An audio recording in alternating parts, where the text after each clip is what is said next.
La réalisatrice et opératrice Séverine Bard était invitée à Ciné-Versoix pour présenter son deuxième documentaire intitulé « Grandir ».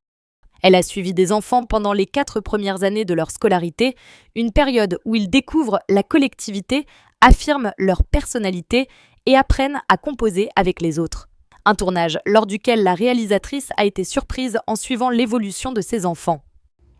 Ce qui m'a particulièrement surpris, c'est que finalement, je pense qu'on ait 4 ans, 5 ans, 6 ans ou beaucoup plus, finalement, on est toujours un peu pareil. Et je me suis beaucoup retrouvée dans ces enfants, dans leur âme d'enfant. Je pense qu'on garde son âme d'enfant, peu importe l'âge qu'on a. Ce n'est pas un film sur l'école, mais peut-on dire que c'est un film sur l'intégration? L'intégration de la vie, l'intégration avec les autres. Oui, c'est un film qui raconte en fait comment on se dépatouille en tant qu'humain, petits humains, pour interagir les uns avec les autres, pour arriver à trouver sa place dans un groupe, dans une société. Et oui, ça parle essentiellement de ça. Évidemment dans un contexte scolaire, mais ça c'est le décor. Par les soirs bleus d'été, j'irai dans les sentiers, picoté par les blés, fouler l'herbe menue, rêveur, j'en sentirai la fraîcheur à mes pieds. Je laisserai le vent baigner ma tête nue. Je ne parlerai pas, je ne penserai rien, mais l'amour infini me montera dans l'âme.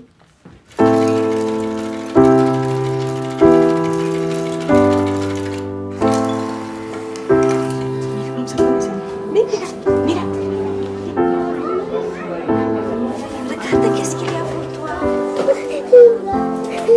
T'es grande maintenant.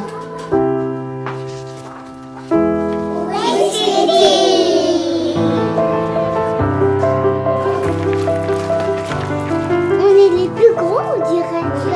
Tu sais que c'est pas de la hauteur qu'on est les plus petits, c'est de l'âge. Voilà.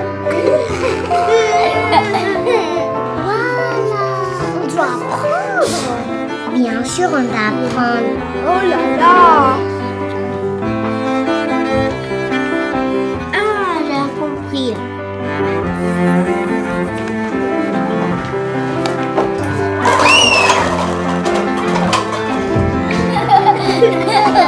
Qu'est-ce qui se passe quand on grandit?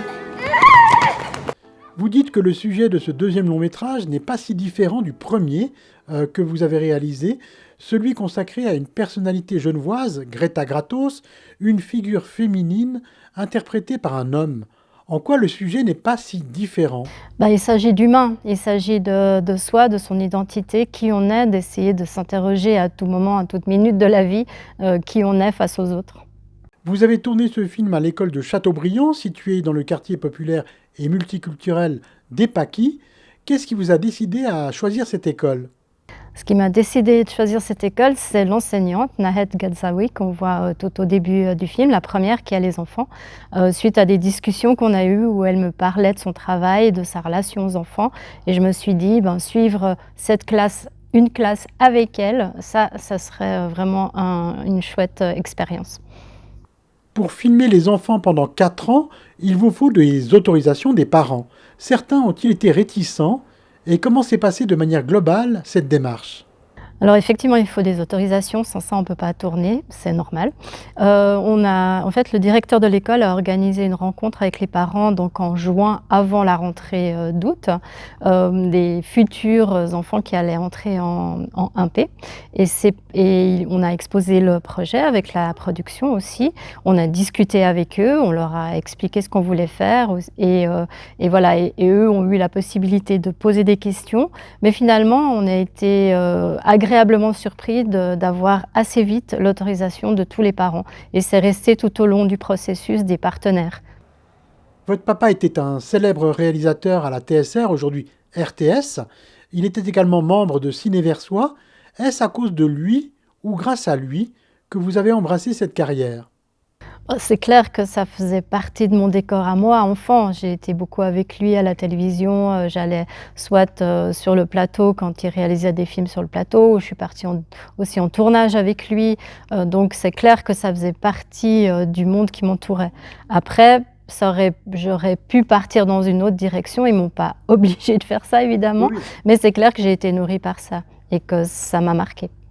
Vous discutiez avec lui des films auxquels vous participiez? Plus tard, quand vous entendez, une fois que Oui.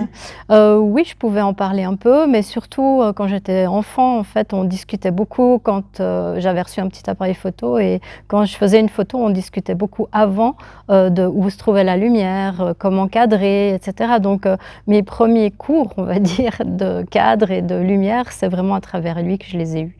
La projection de ce soir va être suivie d'une discussion avec le public. Qu'attendez-vous de ces échanges? Et quelles remarques recevez-vous, de manière générale, des spectateurs par rapport à ce documentaire? Bah, c'est clair que les discussions qui suivent les projections, c'est un moment privilégié. Pendant des années, ben, on n'est pas seul parce qu'il y a une équipe évidemment, mais on est quand même en petits groupes en train de fabriquer un film et puis au moment où il y a des spectateurs qui viennent le voir, quand on a l'occasion de les rencontrer, c'est toujours, très enrichissant. Qu'il y ait des bonnes ou des mauvaises, réactions, ça arrive aussi, mais disons que d'ouvrir la discussion et de pouvoir, échanger, c'est toujours, très riche et très enrichissant. Et du coup, ce que j'attends moi, c'est vraiment l'échange, hein, l'échange avant tout. Et au niveau des il y a toutes sortes de remarques. On a aussi eu, pour certaines projections, des enfants qui sont venus et qui ont beaucoup questionné aussi, à leur niveau, ben, comment on filme dans une classe, quelles sont les réactions des enfants face à une caméra, quelles ont été, la réaction des parents au moment où ils ont vu le film fini, et cetera. Enfin voilà, mais il y a beaucoup de questions différentes. Séverine Bard, merci. Merci à vous.